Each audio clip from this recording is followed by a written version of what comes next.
Alright, front brake pads on the Genesis. It's 2 cotter pins and 2 pins, which removes that bracket. Take them both out. Alright, both pins in the bracket's been removed, both cotter pins. You can use a pry bar to compress your pistons.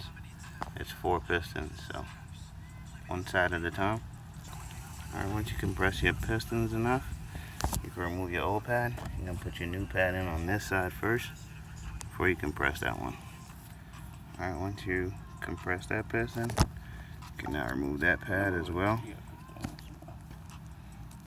Alright, put pistons fully compressed. I'm going to put the new brake pads in. Alright, so both pins are installed, brackets reinstalled.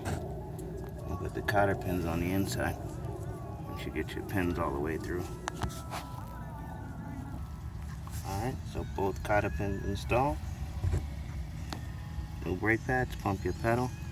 That's the Genesis front brake pad replacement. Thanks for watching. Subscribe, comment, hit that like button. See you next time.